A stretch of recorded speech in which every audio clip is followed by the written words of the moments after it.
Hello, hello, everyone. Welcome back to another Thursday night live stream. I'm Tobias with Farmwall Home, and tonight we have a really cool guest for you, as well as some other things on the agenda. So, who's excited to be back? I see some hands. Abby, yeah, some thumbs up. Awesome. Nice. Nice one, G. Thanks, Karen. Sick. All right. So I'll just quickly start off, as always, with the acknowledgement. So I would like to begin by acknowledging and paying my respects to the Wurundjeri people of the Kulin Nation, the traditional custodians of the land on which I'm streaming from today. And I would like to pay my respects to their elders, past, present, and emerging, and acknowledge that I'm streaming from land that was never ceded. I'd also like to extend our acknowledgement today to remember George Floyd and to those fighting for justice in the US and around the world. Okie dokie. So today we are going to be hearing from John Norwood. So John is from a company called Enesis, and they, I kind of want to tell you what they do, but honestly, I don't really get it, everything, because it seems like they do a whole lot of really, really cool stuff. So I can just say it's sustainable tech. But I'm sure he's gonna tell us all about that and enlighten us. So he'll be speaking a bit later on. But before we get to that, we're going to hear from G, who will do a bit of a recap of last week and some things to be aware of for next week as well. And I'm going to speak to you briefly about the Saturday Zoom that we had as well. So before we get there, has anyone had any major successes of the week? Anything that they'd like to share? Been seeing some really awesome photos in the group. Feel free to unmute yourself and speak up if there's anything that you feel like you've really you made a major accomplishment or something you'd just like to share about your resilience growing system. Is anybody keen? I'll say something. Yeah, so my daughters, who are 7 and 9, are eating snow pea sprouts, and they love them. Oh, fantastic! At this very moment. No, but they have like 10 or 12 at a time as a snack. So that's great. Well, I can tell you this much: it's probably not going to stop. I've been eating them for a number of years now, and yeah, they're still just as good. Great. That's great to hear, Belinda. Yeah. Anybody else got any cool wins? Seen some amazing photos in the group this last week. Seems like everybody's getting really stuck into their growing and stuff, which is super cool to see. I've got a story, Tobias. Yeah, go ahead, Sarah. So one of the other alumni or fellows was at my house on the weekend, so she wasn't able to do her groceries, and she had this like crazy deadline when she got back to Sydney. And she accidentally ordered Uber Eats to her ex-partner's house, and so the Uber Eats never arrived to her house, and so that was the first kind of thing. And then she realized that she had grown all of these snow peas, which she actually didn't want to eat because they were like her babies, and so she had to harvest them, and then she ate them all for dinner, and they kind of saved her life because it was the only food that she had in the whole house. So you've saved your first life. And apparently her salad was very delicious, covered in olive oil and salt and pepper. So I don't think she'll mind me sharing on her behalf, but I just thought it was absolutely hilarious as I was kind of mentoring her through the process of cutting them and regrowing them. She didn't want to do it, and then she got to a point of having to do it. And yeah, pretty cute story. That's an amazing story.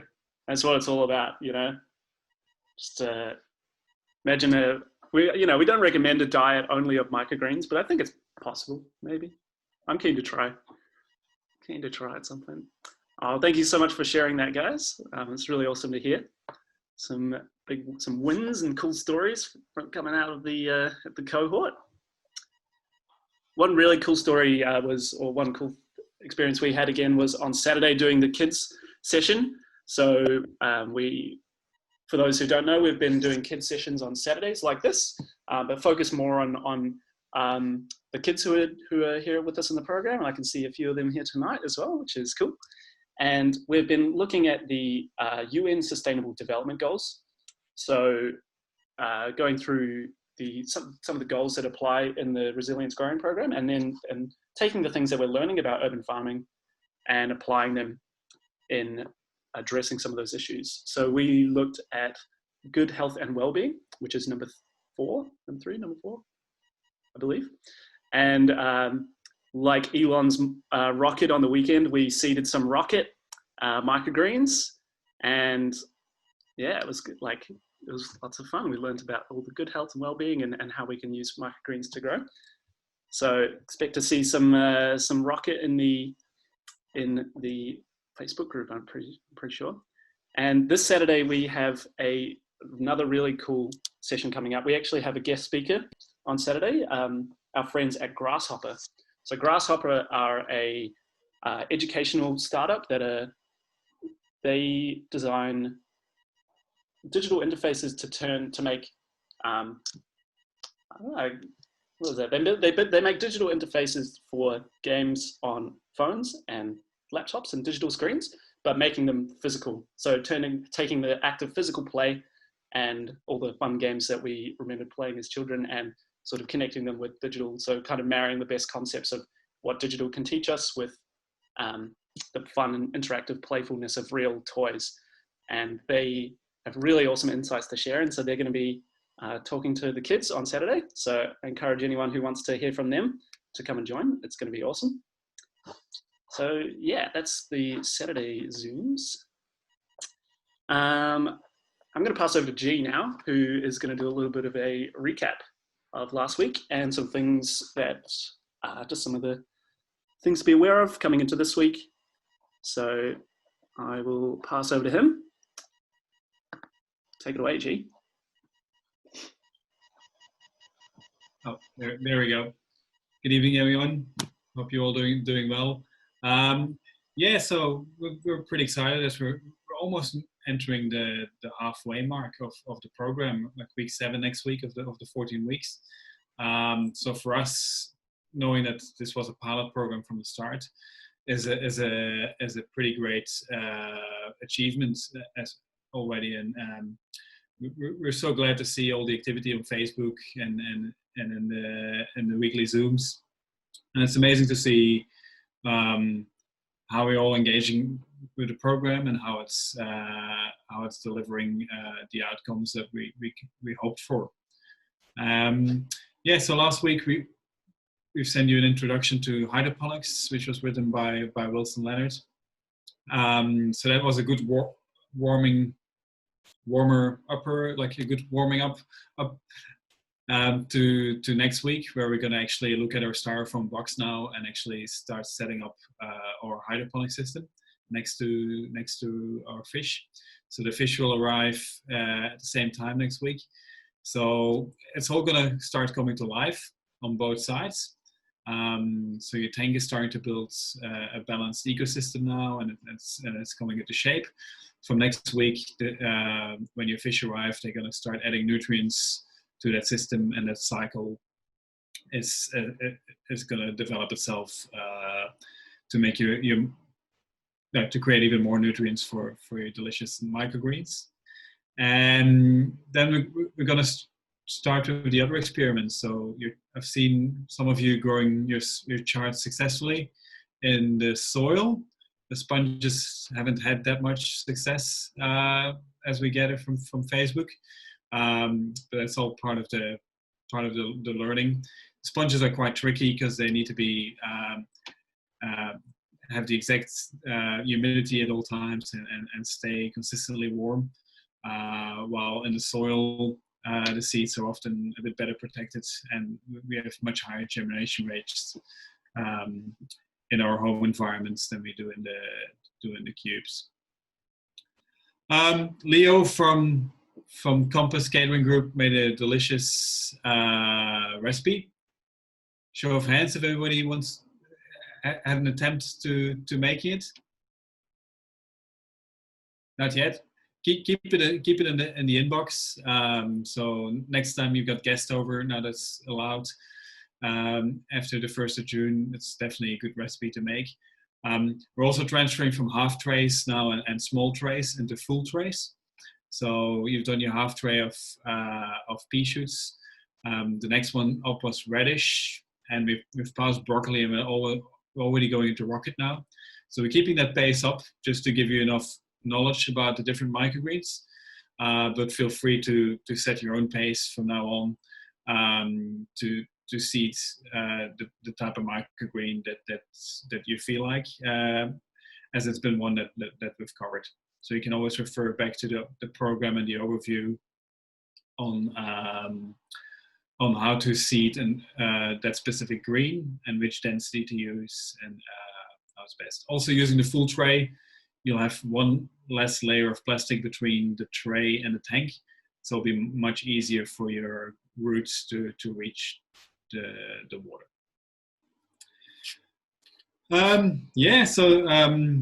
Also very glad to see that people have been adding plants to the tank and decorating the fish tank on Facebook. So that's all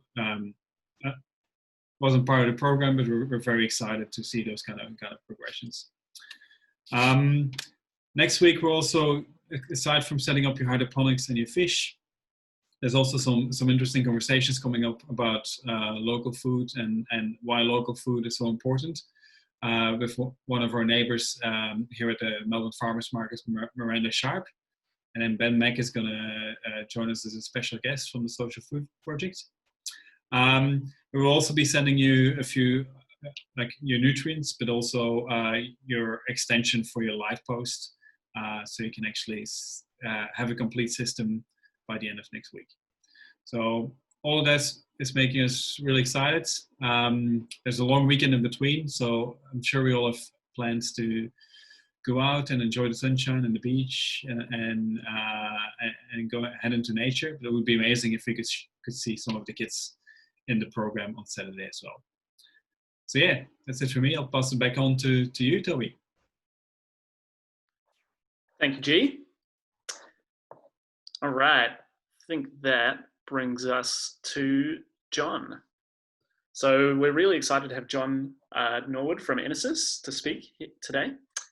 John is the founding director and chief engineer of the sustainable innovations company Inesis. And they do a whole bunch of stuff from repurposing waste to generating sustainable energy. And they also have quite a lot of expertise in lighting design. And Inesis have been a partner with Farmall for a long time now, helping us with our lighting and our Internet of Things technology. And so we are proud to vouch for him in the work that he does. And we're really excited to hear from him today as well. So, John, if you're okay to start talking, I'll pass it over to you. Yeah. Thanks, Tobias, for the intro, and thanks, Gerd, for running Farmall. It's a fabulous thing, and I'm really enjoying your foray into the domestic market with it, as well as the corporate market. I think it's a beautiful thing. We're not as glorious as it sounds. We've got a long history of process control and engineering with the coal industry and the oil industry and manufacturing, and goes way back 30 years or more. So we kind of know how those traditional resource industries work. We know how they're controlled, and we know what the pitfalls are. So in the last 15, 20 years, we've been trying to turn all of that power of the big resource companies towards growing and sustainability. So applying the same sort of technologies and control systems and everything else, we're thinking, well, why can't a farmer do this? And why can't someone from Farmall do this using better control? And we know that growing is quite a manual thing. If you turn your back, things go wrong. So, we're interested in controllability of agriculture and the energy side of agriculture, because once we get to very large farms, we're talking about lots of energy. And probably I should go right back to the beginning, and maybe you all know this around photosynthesis and how it works. But it all revolves around the sun's energy and photons at the end of the day. A photon creates, something green, and something eats it, and something eats that, and off we go. It all starts with a photon or two that converts carbon dioxide. Okay, so it starts with a photon, and when we this is 101 photosynthesis, Steve. when we grow something, we're absorbing carbon dioxide the whole way, and we're absorbing water the whole way. And the only way the water and the carbon dioxide come together in photosynthesis is if we add energy in some form. And usually the energy comes in the form of heat from the sun, and between 10 and 20 photons to create one molecule of a sugar, which creates plant growth in one form or another. We need those photons. And those photons are the start of all life. Absolutely every part of life that we can think of relies on a photon hitting the Earth. And what we're trying to do, of course, in growing artificially is we're replacing the sun with the photon source. And that's where a photon becomes really valuable. And that's what we are trying to achieve with our systems. We're trying to make sure that we can create photons in the most efficient way possible, because in fact we're competing with the sun.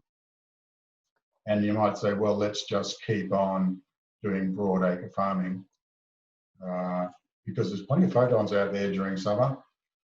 And that's fine. During summer we can produce a lot of crop from broad acres, but in winter we don't do so well, that's for sure. But in that broad acre we know what damage we're doing to the environment. And when we think about digging up coal and oil and thinking about the damage that does to our environment, to our air mass, it's almost it's significant, but it's not like the damage you do to our land when we broad acre crop, because we've pulled down forests for a start, and they're our biggest photosynthetic savers in terms of using carbon dioxide. So we pulled down our forests to make the farms, and then we irrigated the farms like you wouldn't believe, using all our water resources and running our rivers dry. And then we've put fertilizers and pesticides and herbicides all over the place and polluted the waterways that are remaining, and in that whole process destroyed the natural flora and fauna in the soil. So we've destroyed our soil, and Australia's terrific. We had fantastic soils, but in 300 years we've managed to destroy our soils, which is not all good. That means it blows away with the wind, and we've got dust storms and no more topsoil.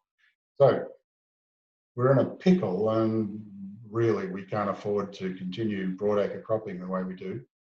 So we're saying, well, what can we do? How can we grow stuff without broadacre cropping? And it turns out we can, and we can probably satisfy our markets easier by growing stuff when we want it and how we want it closer to cities if we put in smart systems. And that's what we're trying to do.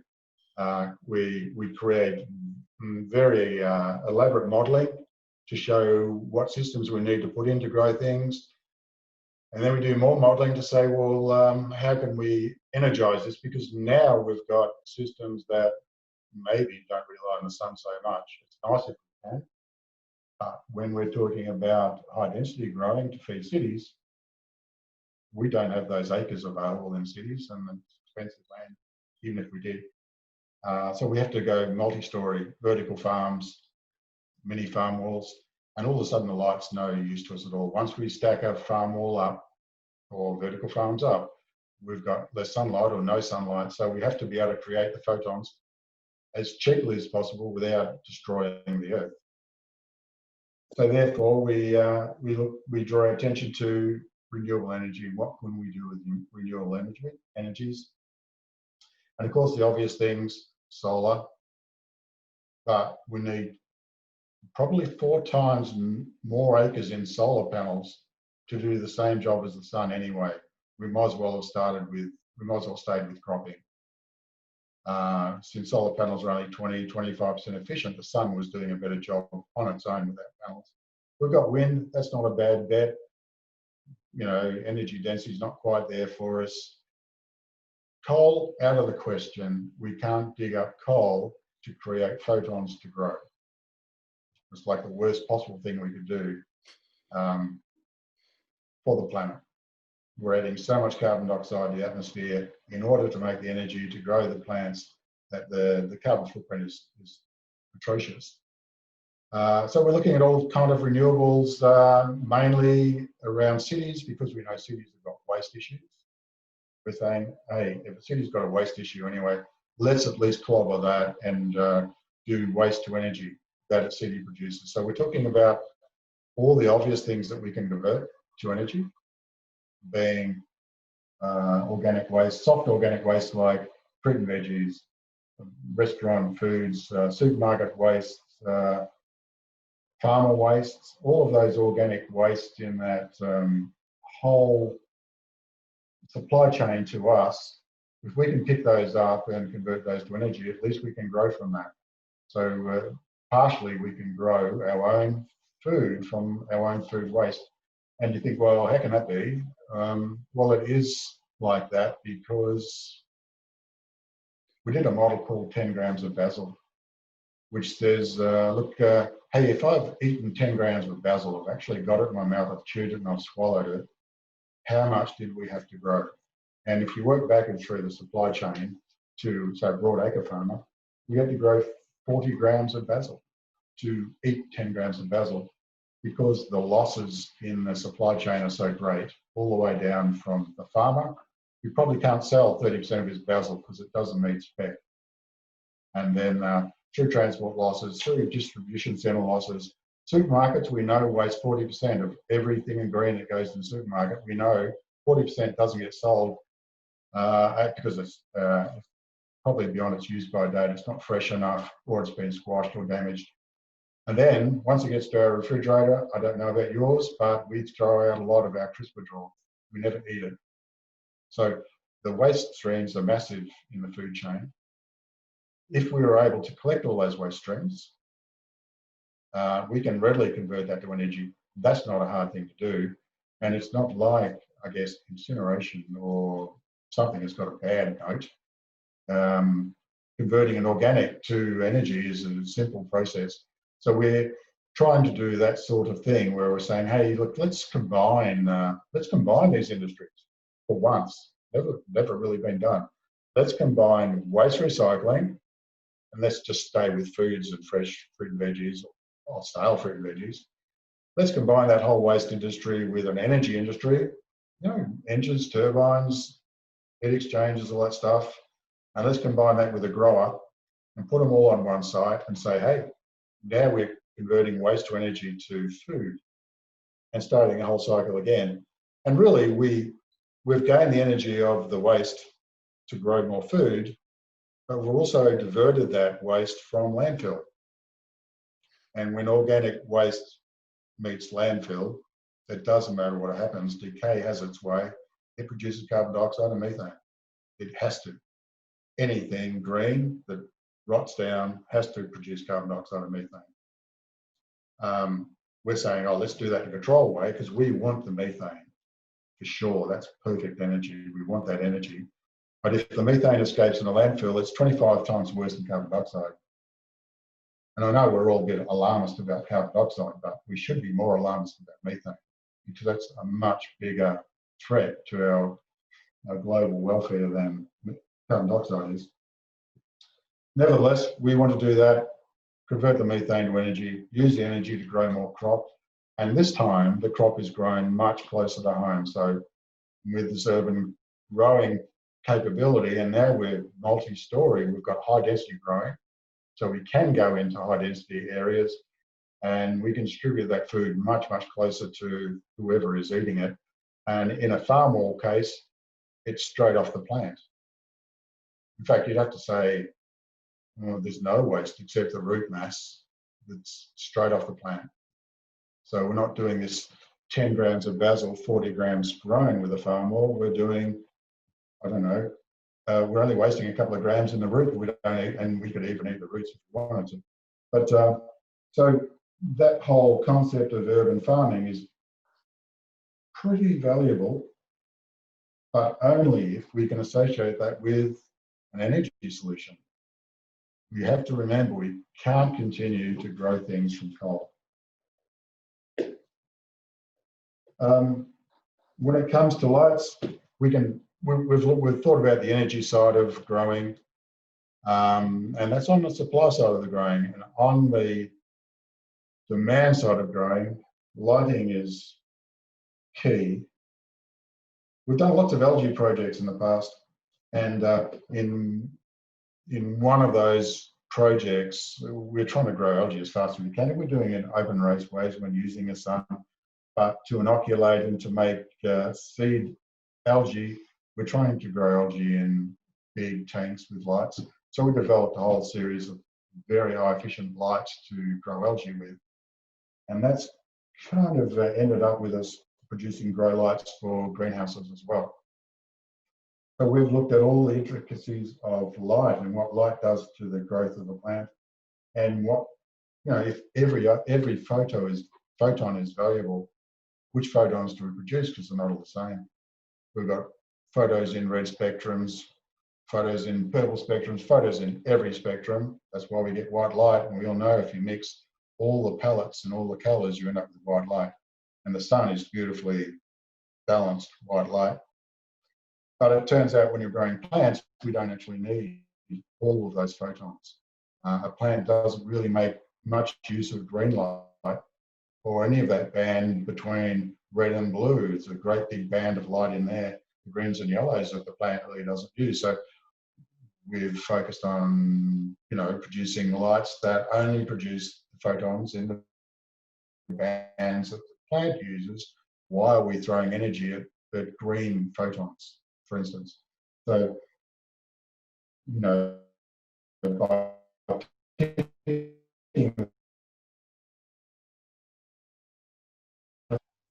and you know, someone who produces a grow light that's a perfect white light will argue that, oh no, you need the greens and the yellows because it gives a bit of twang or something to the plant. And there's all this, you know, marketing hype about who has the best spectrum lights, who hasn't. That at the end of the day, we know that the reds and the blues grow plants. So, you know, if it's an energy game, it wins with reds and blues almost. If you're talking about intricacies like, oh, I want my plant to delay flowering, or I want my plant to spread out its canopy wider but not thick enough, you can change spectrum to make the plant do different things. So for instance, if you had a seedling and the seedling's job is to use its own energy to grow a couple of little leaves, it's using its own energy, it doesn't need sunlight at all. But once it's got a couple of leaves, it then looks for the sun and says, hey, I've got my antennas out. Where are the photons? So you might say, oh, let's put some put some photons down there in a far red to get big extension, unnatural extension of a plant. It's got wider capture of photons, and you say, okay, now I've got these antennas out, let's start building up plant mass and start putting more blues and other colours in there. So you can change the way a plant grows, its physiology, by giving it a different spectrum. And then you can do things like saying, hey, I don't want my plant to seed yet, I need it to wait 3 weeks. No one wants to buy it for another 3 weeks. So you can delay it using spectrum, saying, I want to put my plant on hold, or you can bring a plant on flowering earlier using spectrum. So you can play around with the light and fool the plant into thinking things are going on. And the plants are magnificent in how plants use light and temperature to work out what time of the year they're at, when they should flower. It's just unbelievable, but we can mimic all that sort of thing with controlled lighting. So they're the sorts of things we're doing. And we're even going down some really high-tech pulse lighting paths where we're pulsing plants, really, really high frequency light pulses. And some plants don't care less, don't do anything different. Other plants say, whoopee, I love this. And we don't really know why that happens, but we've got all these things to play with light to give us the best possible productivity with the minimum possible energy input. So that's kind of our bag. That's what we're doing. And you know, we're in league with some big suppliers, big equipment suppliers, and lighting suppliers are chasing us because they want, you know, the perfect light fittings. We're building a demonstration project at Melbourne Innovation Centre, where Gert has got a farm wall, and we'll be partnering with that so that we can produce a waste to energy to growing a compact model to show how it all works. And of course, it's only small, so it's much easier for us to handle.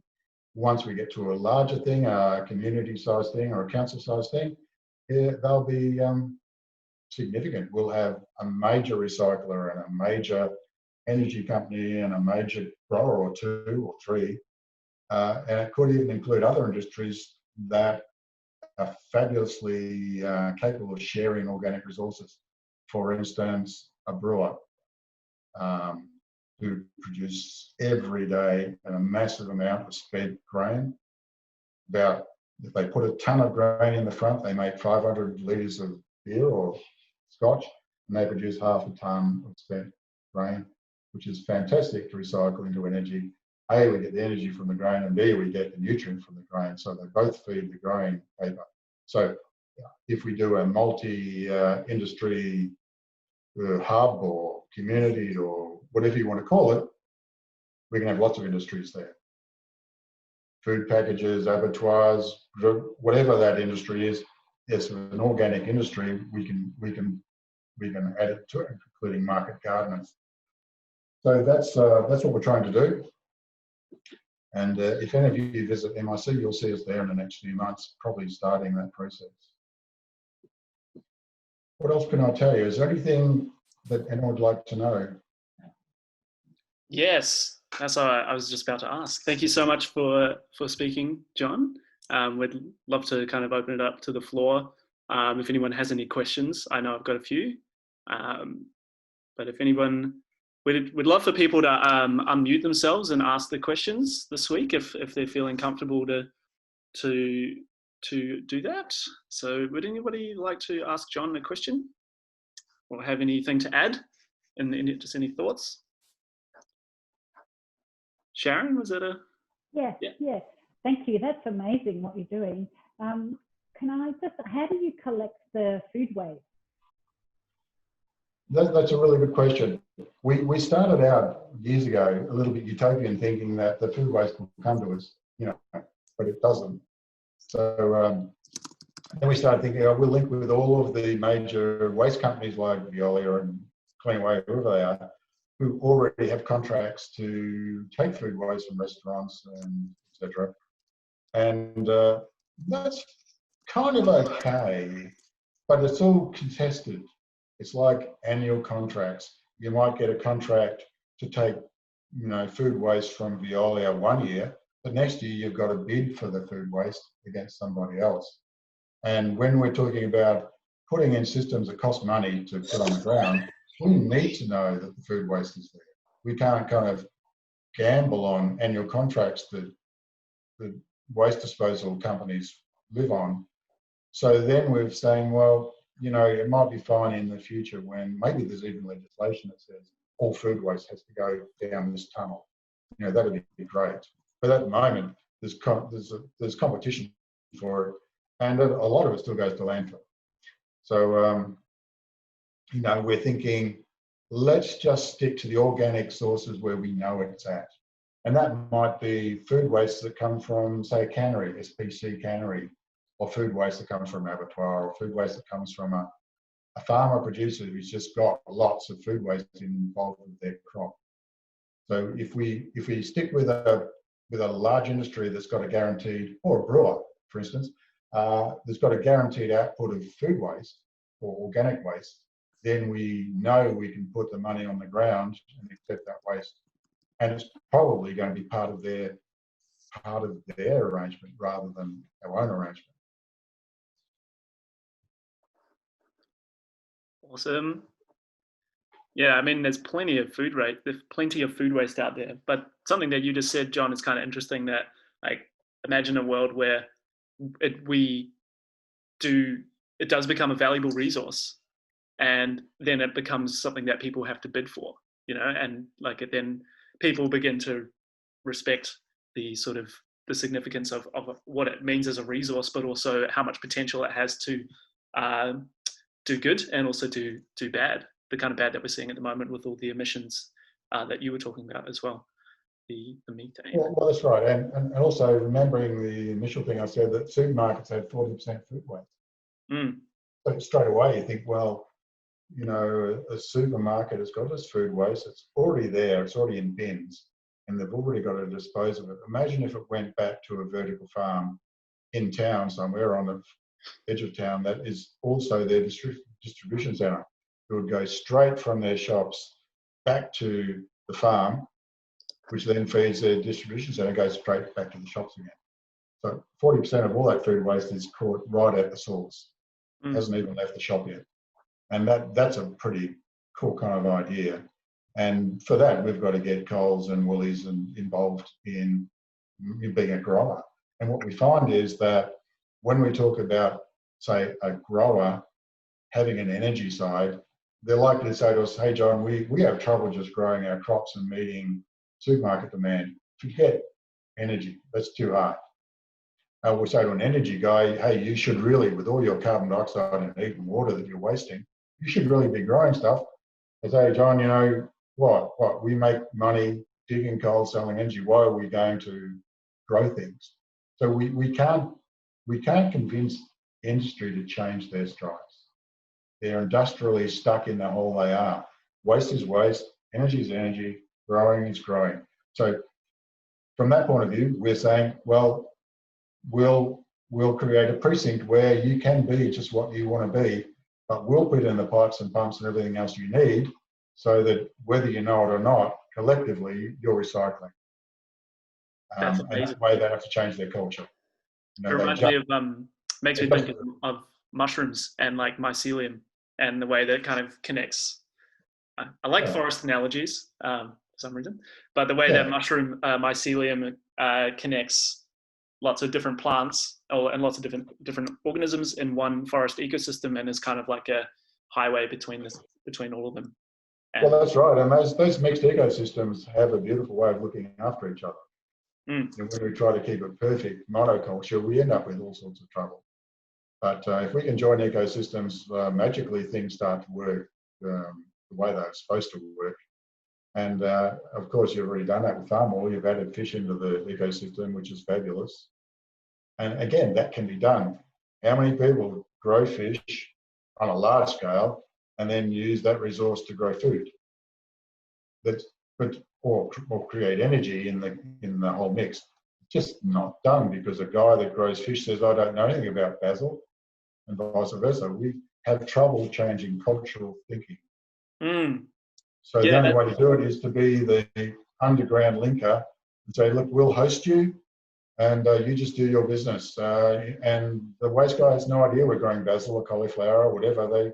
They just do their waste thing. But there's probably quite a lot of empowerment to be found in that. Like, if you might be someone who is concerned about those issues, like you're someone who's growing a lot of food. Say you are a farmer and you're concerned about the impact that your livelihood is having on the environment, but like you said, you don't have the knowledge or the expertise or the capital to make a change, to make a radical industrial change like you're talking about.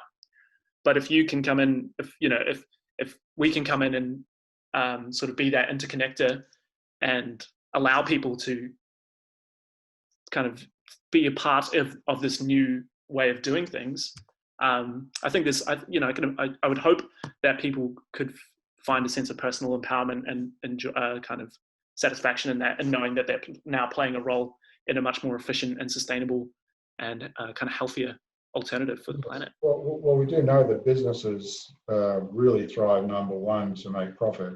And you get why they have to do that.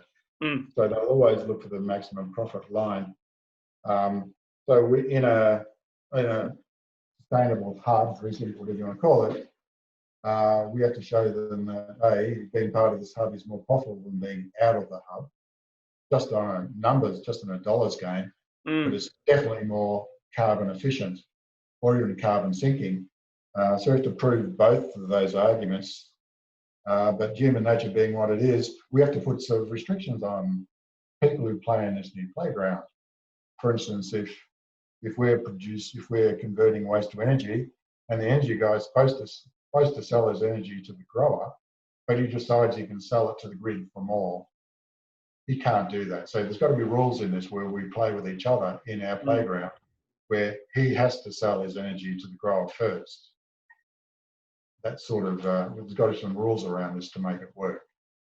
A bit Yeah, like that's a interesting. corporate rule that says you can't paint your fence yellow. You know, you've got to stick to the rules. So there's some rules involved with that, but the economics should be there. It's fascinating. It's really fascinating stuff. Does anyone else have anything to add or any questions? G? Yeah. So, John, besides energy, what else can we get out of food waste for the farm? Well, when we break down any organic, we'll always end up with the nutrients that those organics started with, and we don't need to waste those. So, with things like anaerobic digestion, when we digest something, we'll take the gas off the top, and we'll end up with a very nutrient water mixture out of that. And it's a very water positive thing. Just remember that when we take organics onto a site, whatever mass that is, a ton, 70% of it is water. So we're also importing water, and water is a valuable commodity. So we've got the water straight away. That would have been wasted water, or would have been problem water running down a river creating blooms. So we've got this water, and if we can separate the water into nutrients, then we can grow from that water directly. So we can use the nutrients in that water from anaerobic digestion to grow other things. And on the underside of the digestion, we've got some very thick sludge. It's still passivated, it's still highly nutrient, and that can be used for soil. It can be used for growing it too, but it can be used for soil reconditioning. So, for instance, if we took some of this thick sludge and took it to central Victoria, it's been destroyed by irrigation and rising salt, we can rejuvenate those soils. So there's lots of things, and even low quality soils have been dug up from things like new tunnels being built around Melbourne. All of that earth being brought out is pretty low quality stuff. We can add slurries to that, organic slurries, and bring those up to become soils to sell to farmers or people doing landscaping. So they're the kind of things we're looking at with anaerobic digestion of soft organics. And then when we take things further and say, what do we do with hard organics like woods and things? It's a bit of a harder thing to do, but we want to be able to do that as well. And then we start to talk about pyrolysis technologies and gasification, where we'll end up with nutrient residues as slurries or as ashes that we have to recover. It's a bit trickier, but Europe's been doing it for 40 years. So we're behind the times in Australia. For us, it's just too easy to destroy thousands of hectares of soil and dig up coal. It's coming to an end, but we've been spoiled by our massive environment to play with. For anyone who'd like to learn more about that, I could recommend the book Dark Emu. I'm sure some people have read it. It goes very much into the state of agriculture in Australia for the last couple of tens of thousands of years, and it's very fascinating. Does anybody else have any questions or anything else to add? Any other points? John, I did want to ask you personally, or from a business point as well. Like, why do you think urban farming is important? Well, for the reason we talked about, that broadacre cropping has failed us. It's still the cheapest way to produce a cauliflower, but it has to change. It's failed us on an environmental count, and it will fail us economically as well. I think there'll be a day when, carbon is costed properly, and destruction of forests and diverse biosystems has a dollar value, and that's not far away when that happens. And when that happens, urban farming will become profitable. Right now, when we look at the energy balance in producing fruit and vegetables close to an urban centre, unless we've got a really good renewable resource, the money's not there. We can grow high-value crops like basils and things like that, but we can't grow staple vegetables. We can't do a cauliflower under lights and compete with broadacre cropping, but we want to get there.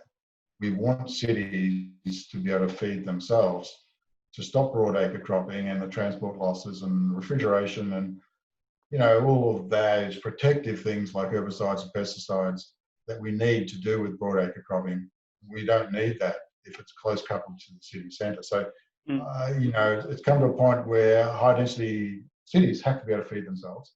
They have to be able to, you know, consume their own waste, and hopefully they can energise themselves. And the planet's getting to that tipping point where, you know, large populations can't rely on rural areas anymore. Absolutely. I think that's a lot of, I think those values and sentiments are shared, John. We're going to open it up as well now to questions regarding your systems at home. So any farm related questions or any resilience growing questions about microgreens and your fish tanks and stuff. And I believe Ange had a question or two in that regard. So would you like to ask that, Ange? Hey. Hey. Quick question, kind of rhetorical, and then a real question. Quick question is there any meal that you can't have pea tendrils in? And how much better is root watching, that sounds really bad, than telly watching and stuff? Like, so Farmwell's just bringing it in our house, thank you. My question though is, what if you're not ready for the fish? I don't think I'm ready for the fish because I didn't have a heater on when I should have and stuff. And also I forgot to like feed the water once.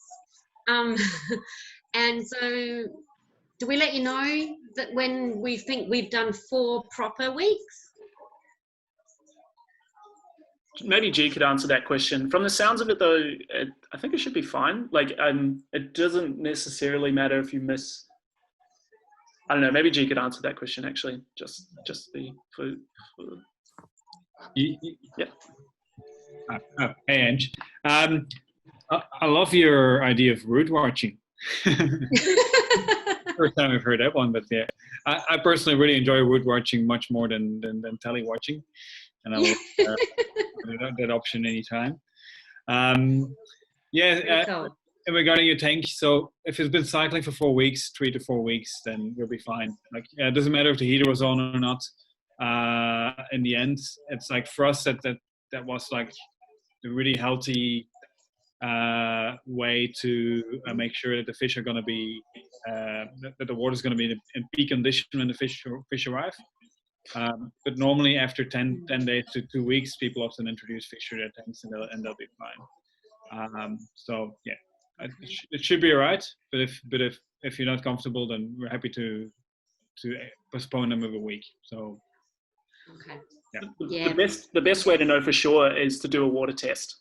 So we've kind of done it in a way where you're pretty much guaranteed that the tank will have been fully cycled. Like G said, people normally put fish in after 2 weeks, but we've done it for 4 weeks so that it's pretty much guaranteed that the tank will be fine. But with a water test, you can test all the levels, the pH, the ammonia, the nitrite, and the nitrate, and from that you will be able to tell. But it should be fine. And I wanted to chime in on the watching the microgreens grow as well. I've actually got a system set up at my house now. I got pretty stoked on watching everyone grow and set one up at my house. And even though I've been working for Farmwell for like almost 2 years, like I'm still stoked on it. I stop every time I walk past it. I stop and I look at the microgreens and I'm like, have the roots grown through the bottom? Are they touching the water yet? It's so funny. It's like, I don't think it'll ever get old watching them just grow up. It's like your little babies and stuff. It's actually added to the Zen in my dining room. It's added like next level Zen. And we are literally pea tendril in every meal. I just saw Sean asked another question and I wanted to back it up as well about the lights. Like, are we meant to be having a purple light on something? I don't have a purple light. So that's kind of like John was saying, and maybe John could be a good person to answer this as well. But the kind of what John was talking about with the difference in light spectrum and how different plants react and photosynthesize more to red and blue light.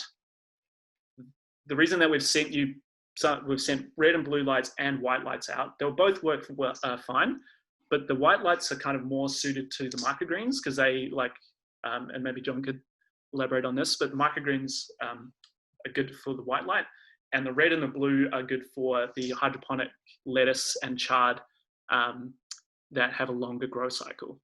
But John, is that something you'd like to weigh in on quickly? If we're talking purely about growing plant mass with photons, and the cost of the photons are really important to you, it's not going to be in your home setups, but in a large scale, the farmer would be. You definitely only want your red and blue photons because that's all you can really afford. You can't afford to have the luxury of greens and yellows and lots of other bits and pieces because it's too expensive to create those photons in white light.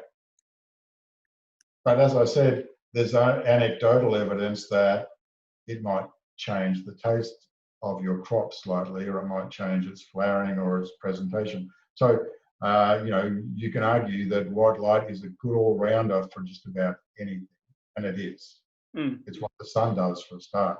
Exactly. You can't go wrong with white light. Yeah, I was about to chime in with that. The sun is white light. Yeah. If it's good enough for the sun, it's good enough for us, I think. So. That's exactly right, yeah. So I might want to add to that. Logistically, we had the IKEA lights in our plan, but they ran out of stock halfway our ordering program. So in Queensland and New South Wales, you've ended up with the IKEA lights who have white and red, and some additional plain white LEDs in New South Wales. And in Melbourne, we've got plain white, or in Victoria, and then we've substituted that with a red and blue grow light. The red and blue will come in a bit handier for the growing of your chart, but it will also perfectly work fine with the IKEA grow lights. So if you've got a white only, definitely use it above your microgreens, and the red and blue we've intended to use for the hydroponic growing of your chart. So quick question about the red and blue light. I've got one of those in our kit up at the tech school. And so I'm germinating the seeds at home and then commuting them up to our work site, and talking to them on the way as I strap them into the car and things like that. But this is a left-wing question. The red and blue light, which appears purple, yes? Mm-hmm. Is that a UV light? I need to cure some resin at work in a container, and was hoping to use that as a UV light to help cure it. No, it's not. No. Okay. Not the UV light. Okay, thanks. Yeah, we do use UVs, like in larger systems, we do use UV lights to sterilize certain elements out of the water. And especially in hydroponics, UV is often used as an extra level of food safety. Yep. Yep. So our latest farm walls are all equipped with UV sterilizers as well. Yeah. Great, thank you. That's a good question.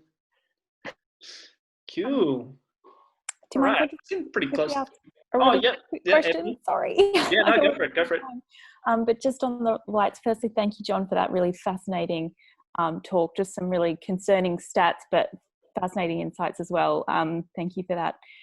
Just on it might be a light problem, which is why I thought I'd bring it up here, but I have had trouble growing my microgreens, and my chard looks like it's destined for the same end potentially, but I've germinated my seeds, and even with the chard, it's kind of about maybe 2 inches high.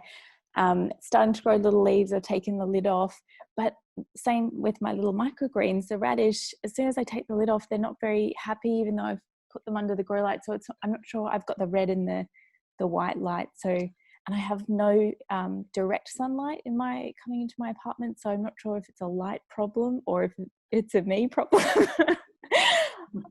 But maybe I can just post it to the Facebook group. We can help you diagnose it a little bit. So you've got it sitting on the tank at the moment, or is it? No, the chart is not on the tank. Yeah. Maybe I should put it on there. Yeah. the microgreens though? The hemp is the hemp. Are you making sure to spray it if the roots aren't touching the water? And the hemp staying nice and moist. Yeah, I think my microgreens have not made it. True. They watered them every day, but they just didn't. They kept drooping over every day and didn't want to sit up. So yes, I have maybe around 2. Okay, it's interesting. I mean, don't let it discourage you. We still get it wrong quite often here at Farmwell as well. It's taken us a long time to perfect the art of growing microgreens. But by all means, post some photos in the Facebook group, and we'd love to help you. Okay, I just feel a bit embarrassed. It's so fine. It's so fine. I'm so sad. Thank you. There's no need to be embarrassed. Like we've been doing this for years, and it's much harder than it seems, especially when we're not using soils. If we're growing microgreens in soils outdoors in a greenhouse and the soil's nice and moist, it's relatively easy. But taking the soil away and doing it in an environment where we're not used to be doing that's a different story. It's a little bit of trial and error. So the program is designed a little bit to make mistakes and to learn, because as we all have learned in our backyards and trying to look after plants, it often comes with fail and error, and we've got to embrace that if we're going to grow food in the city long term. But from a hemp perspective, when your microgreens have germinated, I would make sure that, especially with radish, that it doesn't become too stringy in the dark. So once it goes past the 3-4 centimeters, they'll start to lose their strength to stand up. And when that's happened, it's very hard to get them to recover. So this is what you're describing here. See my this.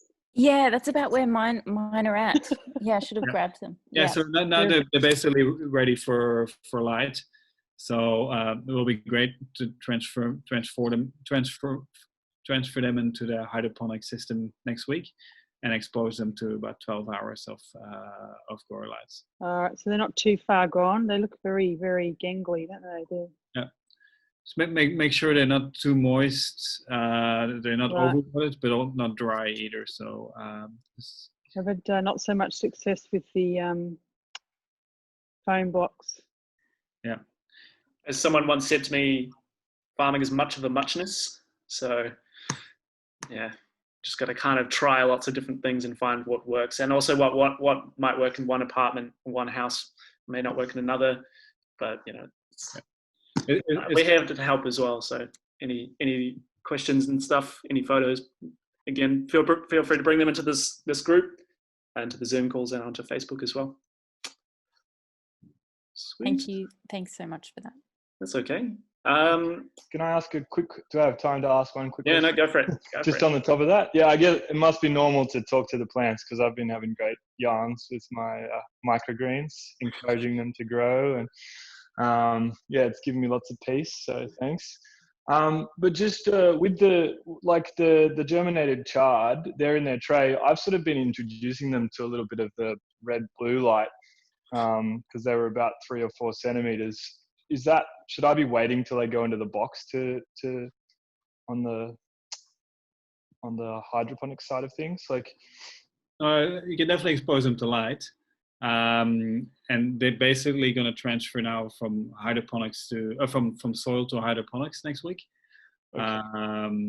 And from there on, they'll start growing in a different medium.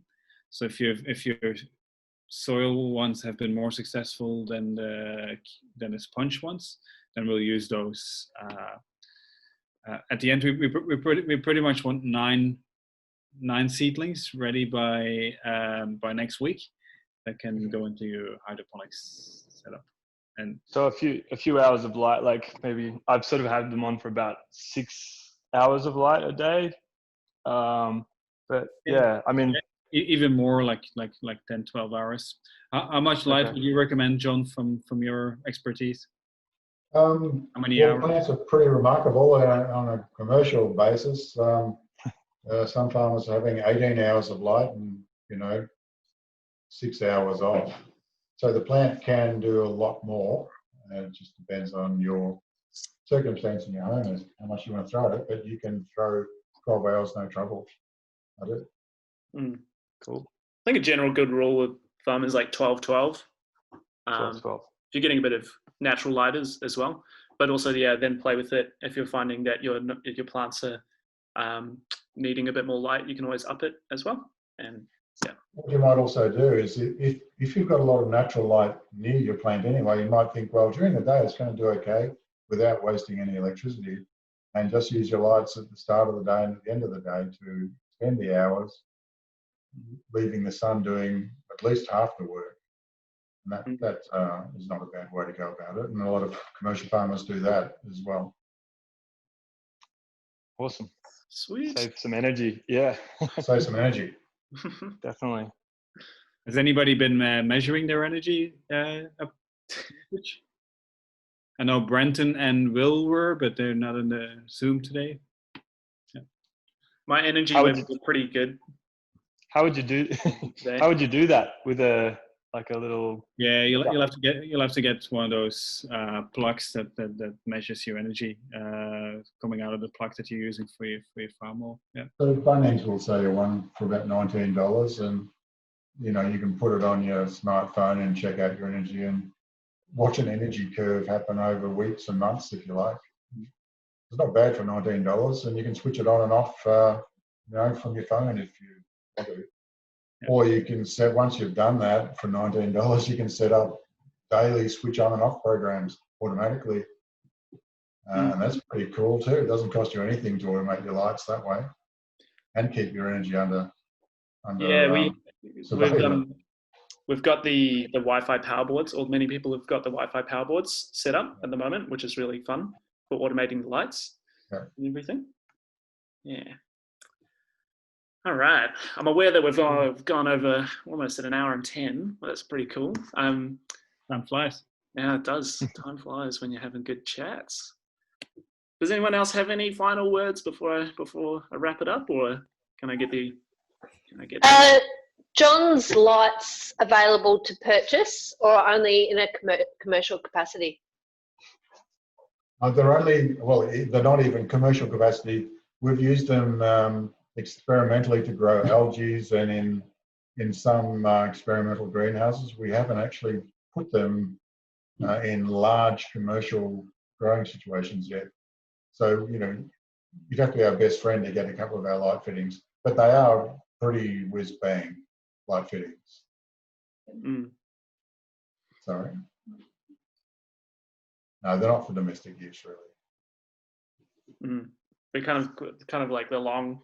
I'm imagining the long, like tubular ones. Yeah, they are. They're linear fittings, so they're meant to be fairly close to the crop in long strings over very large areas. And they're also designed for vertical growing machines where they can be really close to the crop and stacked on top of each other with minimum heat issues. Awesome. Alrighty. I'm going to wrap it up, guys. Thank you so much to everyone for joining. Thank you to John for speaking tonight about his amazing work with the energy. Hope to see you all next week or on Saturday. Have a great long weekend. Love to see some photos of people cooking with your microgreens and everything. Don't forget about the microgreen challenge as well. So that's going to be going over this week and next week. And we'll see you later. Have a great night, everyone. Bye. Bye.